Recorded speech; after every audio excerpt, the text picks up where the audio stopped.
A graça e a paz, meus amados irmãos, que Deus abençoe a você inscrito e a você não inscrito. No vídeo de hoje, conhecereis a verdade e a verdade vos libertará. Que verdade é essa? Tudo que for verdadeiro vai nos libertar do que é mentiroso, né? Tudo que é falso cai por terra e permanece o que é verdadeiro. E no vídeo de hoje eu vou tentar ser bem objetivo em dois temas que hoje continuam sendo praticados e que, segundo a nova aliança, segundo depois da morte de Cristo, depois do Evangelho ser revelado ao apóstolo Paulo e segundo as cartas aos Hebreus, essas atitudes, essas obras, elas não valem mais hoje. Então fique até o final para você entender o porquê isso aqui está sendo praticado ainda hoje e muitos acham que está agradando a Deus. Então vamos ver aqui o que é que diz as Escrituras.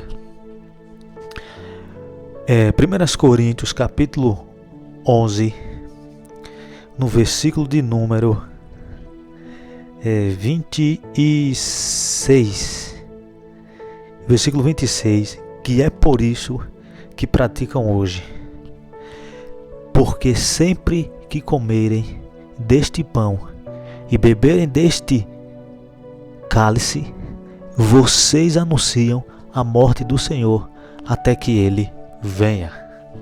Então por isso que continuo praticando isso, achando que o que passaram para essas pessoas, o que passaram para nós é dessa maneira. E sendo o que eu vou passar aqui para você, possa ser que, se você estiver bem atento, os seus olhos vai se abrir para a realidade do Evangelho. Porque o Evangelho de Cristo, ele tem um propósito. E o Evangelho de Cristo, ele não para, ele vai avançando. E quem entra no Evangelho de Cristo também, a tendência não é ficar parado espiritualmente, é amadurecer. E quando nós vai amadurecendo, nós vai deixando de fazer coisas que não edificam, coisas que não são verdadeiras. Então é isso que o Evangelho traz para nós. A primeira coisa, você sabe que essa ceia aqui do Senhor, que está aqui, é Paulo repreendendo os irmãos de Coríntio. Você sabe que essa ceia aqui, ela tem tudo a ver com a festa, né? A comemoração da Páscoa. Então, você já vai tendo a ideia que lá em Mateus 26, como é que né, iniciou o preparamento. Marcos 14, versículo 12 também tem lá detalhes da Páscoa, que tinha tinha o pão asmo, né, que era um pão sem fermento, que o pão asmo simbolizava também o corpo de Cristo. Tinha também o cordeiro, porque a Páscoa ela era um jantar. Então a Páscoa, para você que não sabe, a Páscoa ela era uma ordem que Deus deu a Moisés para que os judeus, eles praticassem isso. Ou seja, essa Páscoa não era para estrangeiro. Está lá em Êxodo capítulo 12, versículo 43. Então, e essa prática era para ser recorrente até que viesse o Messias. Então por isso que Paulo, se você for ler aqui, Paulo está repreendendo aqui nesses versículos todinho, desta parte aqui, Paulo em nenhum momento está elogiando eles, antes está repreendendo do começo ao fim. Quando Paulo ele cita a parte aqui que Jesus fala, ele vai lembrar o que Jesus fez. O que Jesus fez, fazer isto, porque aqui se Paulo está repreendendo, ele está repreendendo porque Jesus ensinou a compartilhar. Jesus ensinou a lembrar do próximo, e coisas aqui que você vê nos versículos anteriores, que os irmãos não estavam lembrando seus próximos.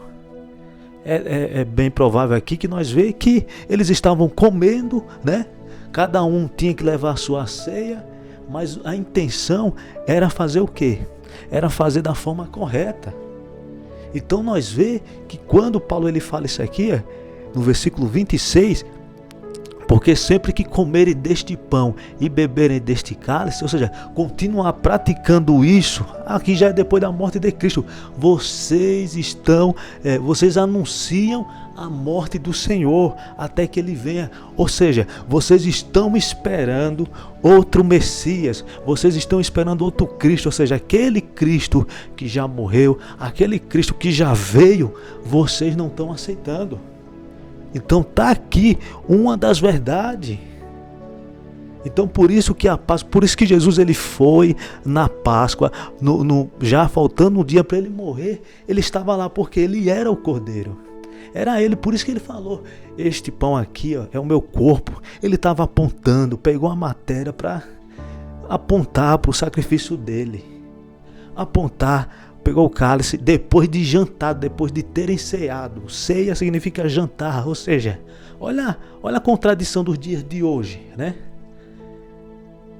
O povo leva para um culto e fica esperando para o final para fazer uma participação de algo que nenhum momento tem aqui nas Escrituras. Essa ordem, esses cuidados todos, não tem. Paulo aqui está repreendendo. E a igreja de Coríntios, ela veio sendo o ataque de vários fariseus que estavam infiltrados ali. E como eles não criam que o Jesus que morreu na cruz era o Messias, então eles estavam infiltrados e fazendo o quê? Trazendo o fermento dos fariseus. E Paulo alertava muitos coríntios aqui. Não é a primeira vez que Paulo repreende os irmãos de Coríntios. Então nós vemos que isso está errado, né? Deus não mandou nenhum momento nós fazer isso, porque se você está fazendo isso, você está praticando uma obra da lei. E Jesus não mandou ninguém praticar a obra da lei. Ele veio para cumprir ela. E o fim da lei é Cristo. E quem pratica a obra da lei está negando o sacrifício de Cristo, meus amados. As Escrituras ela é bem clara, ela é objetiva. Mas se eu e você não abrir a mente, os olhos, o coração, para entender o quão importante nós devemos entender o propósito do que o meu mestre fez na cruz, nós vamos ficar o quê? Perdidos. Nós vamos ficar confundidos. As Escrituras que nós levamos na mão, de nada adiantará. Por quê? Porque se você não entende o que tem dentro das Escrituras para você mesmo, você não está recebendo todo o poder da graça na sua vida. Porque quando você pratica essas coisas, você está anulando o sacrifício de Cristo. Então tomemos cuidado. Então, quando se comia os pães asmos sem fermento, o pão representava Jesus, que não tinha pecado. O fermento representava o quê? O pecado. O pão representava o Messias que havia de vir. Então por isso, quando vocês comem desse pão e bebem desse cálice, vocês anunciam a morte do Senhor até que Ele venha. Olha aí, tá vendo? Ou seja, eles estavam praticando algo que não era mais para estar praticando. Então, olha aí a contradição, olha aí o que jogaram para o povo. Olha aí o povo ainda leva isso como verdade. Conhecereis a verdade vos libertará. Quantas vezes Jesus falou espiritualmente. Não é diferente na morte dele, não é diferente no sangue dele. Mas os homens querem sempre a matéria, Os homens querem sempre o físico. Os homens não querem aceitar o verdadeiro evangelho. E isso aqui pode custar a nossa salvação. Isso aqui pode custar a nossa salvação, porque se nós praticamos as coisas da lei que é referente à lei, sobre o batismo nas águas. O batismo nas águas, João foi enviado por Deus? Sim, ele foi enviado por Deus para preparar o caminho. Ele batizava, né, um batismo de arrependimento. Segundo a lei, era permitido cerimônias porque não tinha um sacrifício perfeito. Então era necessário você passar por essas coisas naquele tempo. Mas quando vem o maior sacrifício, quando vem o maior batismo, esse deixa para lá. Quem é maior, João Batista ou Jesus? Jesus. E qual é o maior batismo que nós devemos abraçar? O de João? De maneira nenhuma. Não é que o de João ele era ruim, ele era bom, ele veio de Deus, mas porém ele só foi válido até chegar ao maior batismo. Até o próprio João fala que viria um maior do que ele, que batiza com o Espírito Santo e com fogo. Então está aqui o segredo. E Jesus falou o quê? Que quando João não queria batizar ele, Jesus disse, João, deixa para que se cumpra ao nosso respeito. Mas Jesus disse, deixa João, para que sirva de exemplo para os meus servos. Não. Então estão pegando de exemplo que não é para ser exemplo. Jesus não se batizou por causa, para ser de exemplo. Isso aí é mentira, não tem isso dizendo. Então nós devemos, meus amados irmãos, crescer, avançar, ir para o amadurecimento. Tais pessoas que aceitam isso, tais pessoas que concordam com isso, estão negando o sacrifício de Jesus. Por mais que você diga que você faz isso para lembrar. Não, você não lembra, não precisa disso, porque quando você aceitou a Jesus, você já lembrou do sacrifício dele. As Escrituras Sagradas, ela está aí nas tuas mãos para tu ler a história dele, se tu quiser saber do sacrifício dele. Então, isso aí é invenção de homens que veio trazendo e até hoje está aplicado e até hoje está como normal, uma heresia normal. E isso aí é uma vergonha, meus amados. Uma vergonha. O maior batismo é o de Jesus. Mas só que Jesus falou: ide por todo o mundo, pregar o evangelho a toda criatura. Aquele que crê e for batizado será salvo. Olha só, Jesus falou isso quando ele ressuscitou. Agora a questão é, o batismo de João era para salvação? Muitos já falaram isso, que era para salvação. Mentira. Era para arrependimento de pecado. O batismo de João não salvava. Então, olha o de Jesus, a diferença. Ide por todo mundo, pregar o evangelho a toda criatura. Aquele que crê em mim e for batizado será salvo. Ou seja, então aqui Jesus está falando de um batismo que salva. E não é o de João. E os discípulos continuaram praticando por quê? Porque eles eram judeus, eles ainda estavam em amadurecimento, eles ainda não tinham o pleno conhecimento do poder do sacrifício de Jesus. Quantas vezes eles iam interrogar Jesus para entender as coisas? Ou seja, então eles continuaram praticando, mas lá na frente nós vemos que Paulo, quando ele começa a receber o esclarecimento do evangelho, ele vai rejeitando, ele não vai aceitando, ele não vai mais apoiando. Ele vai rejeitando por conta que não é mais válido. Porque o maior batismo nós já fomos batizados na sua morte. A Bíblia revela que só tem um só batismo, uma só fé, um só Senhor.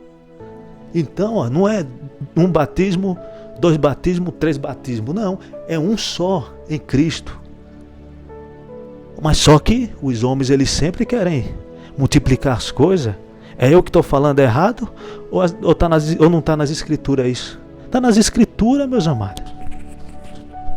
Então devemos ter cuidado. No capítulo 10 de 1 Coríntios, Está escrito assim, aqui, ó, Paulo ele tá alertando os coríntios. Olha só, é só repreensão. Paulo chamando a atenção dos coríntios, irmãos dos coríntios. Por isso, meus amados irmãos, 1 Coríntios capítulo 10, versículo 14. Por isso, meus amados irmãos, fujam da idolatria. Olha só, olha como já inicia. Fuja da idolatria. Paulo aqui ele já está, ele não está elogiando, ele não está aplicando uma prática. Ele está chamando alerta para que o povo venha fugir da idolatria. Estou falando a pessoas sensatas. É o que eu espero também. Estou falando a pessoas sensatas. Julgue entre vocês mesmo o que estou dizendo. Não é verdade que o cálice da bênção que abençoamos é uma participação no sangue de Cristo? E que o pão que partimos é uma participação no corpo de Cristo? Ou seja, ele está falando sobre o sangue de Cristo. Ele está falando sobre a comunhão do sangue de Cristo, a comunhão do corpo de Cristo. Ele não está falando de um cálice terreno. Ele não está falando de um pão terreno. Ele está fazendo uma comparação que o que ele trouxe é a comunhão de Cristo no sangue. O que ele trouxe é um pão que é o corpo de Cristo. Não que ele pegou um pedaço de pão para dizer que era aquilo, como muitos estão fazendo. Ele está interrogando aqui a eles. Aí que ele continua dizendo, no versículo 17, como há somente um pão, nós que somos muitos, somos um só corpo, pois todos participamos de um único pão.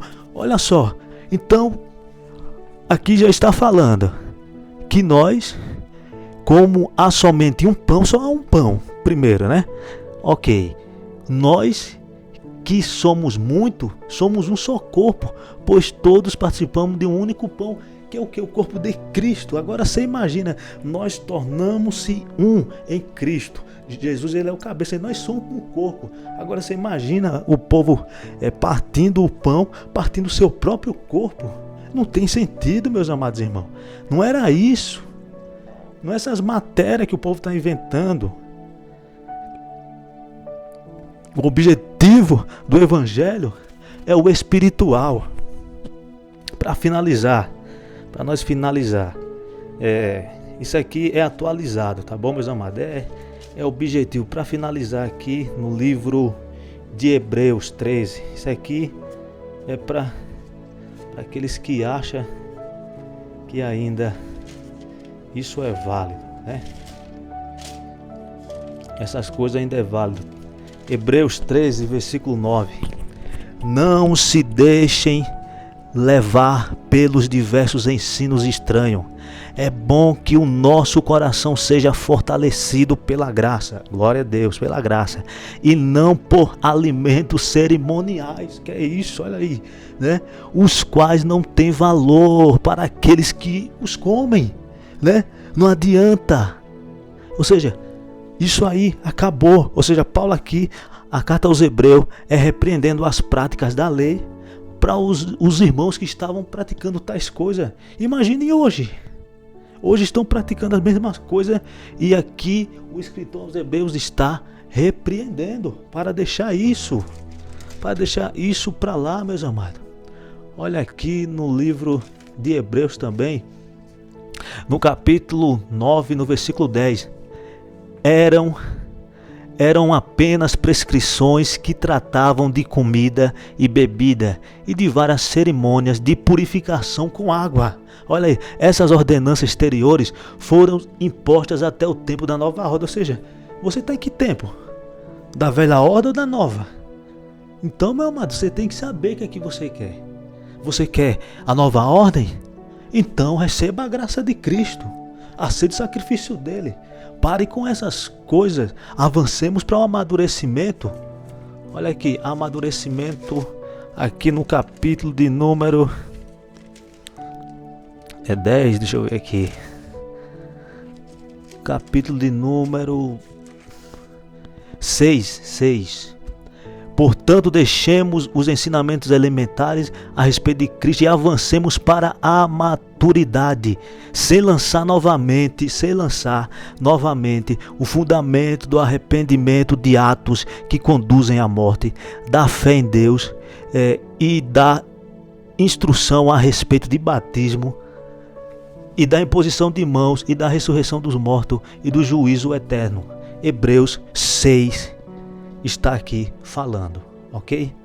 Que ele falou, vamos para o amadurecimento, vamos para a maturidade. Então está aqui, ele disse, parem com isso de lançar, porque isso, meus amados irmãos, é inútil essas coisas. Aí você quer o quê? Você não quer aceitar o sacrifício de Jesus?